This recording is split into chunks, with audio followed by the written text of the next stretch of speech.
ब्राह्मण विधायकों की मीटिंग पर यूपी बीजेपी अध्यक्ष पंकज चौधरी हुए सख्त नकारात्मक राजनीति से बचने के लिए नसीहत का आगे ऐसी बैठक हुई तो एक्शन लेंगे। यूपी कांग्रेस चीफ अजय राय बोले, बीजेपी ने ब्राह्मण विधायकों का अपमान किया, बाकी जातियों के विधायकों ने भी बैठक की लेकिन उन पर कुछ नहीं कहा गया। कर्नाटक में मुख्यमंत्री की कुर्सी को लेकर खींचतान जारी, पत्रकारों के सवाल पर सीएम सिद्धरमैया बोले, मैं इस पर कोई टिप्पणी नहीं करना चाहता। केरल के तिरुवनंतपुरम निगम में लिफ्ट का 45 साल का शासन खत्म, पहली बार बीजेपी के हाथ में निगम की कमान, वीवी राजेश मेयर का चुनाव जीते।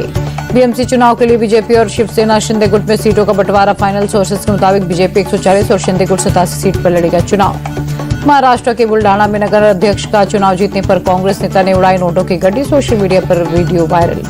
नमाज के लिए मुर्शिदाबाद पहुंचे हुमायूं कबीर बोले, मैं चुनाव लड़ने के लिए तैयार, 100 सीटें जीतकर सत्ता में आने की कोशिश।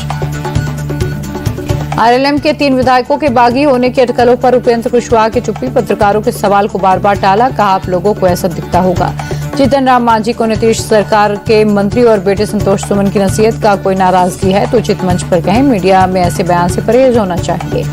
खाली होने लगा 10 सर्कुलर रोड स्थित रावड़ी आवास, गोला रोड के गौशाला में शिफ्ट हो रहा सामान, लालू राबड़ी और तेजस्वी में से कोई भी आवास पर नहीं। आरजेडी प्रवक्ता मृत्युंजय तिवारी बोले, सरकार की लालू परिवार को अपमानित करने की कोशिश, सरकार एक पूर्व मुख्यमंत्री की जासूसी करवा रही। जेडीयू प्रवक्ता नीरज कुमार का आरजेडी पर पलटवार, कहा बंगला खाली करवाना कोई राजनीति नहीं, आदेश आया है तो पालन करना होगा। लालू यादव के बड़े बेटे तेज प्रताप ने अपनी जान को खतरा बताया, पार्टी से निकाले गए प्रवक्ता पर धमकी देने का आरोप, सरकार से सुरक्षा बढ़ाने की मांग। विदेश मंत्रालय ने बांग्लादेश में हिंदू युवक की हत्या की निंदा की, का उम्मीद है न्याय के कटघरे में आएंगे दोषी, सियासी हिंसा बताकर नहीं झाड़ा जा सकता पल्ला।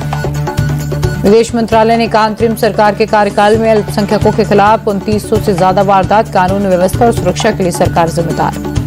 बांग्लादेश में हिंदुओं पर अत्याचार को लेकर कांग्रेस नेता अधीर रंजन चौधरी ने मोदी सरकार पर उठाए सवाल, का हमारी सरकार इस मुद्दे की अनदेखी कर रही।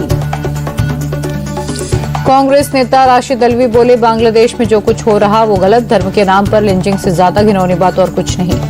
कांग्रेस सांसद इमरान मसूद बोले, बांग्लादेश भारत विरोध का अड्डा बन रहा, हमारी सरकार को तुरंत इस मामले में हस्तक्षेप करना चाहिए। बांग्लादेश के मुद्दे पर कांग्रेस सांसद तारिक ने सरकार की विदेश नीति पर उठाया सवाल, का पड़ोसी देशों में हिंसा विफल, विदेश नीति का उदाहरण। यूनुस सरकार पर शेख हसीना का गुस्सा फूटा, कहा गैर मुसलमानों पर अत्याचार हो रहा, लोग इस बुरे दौर को और ज्यादा वक्त नहीं चलने देंगे।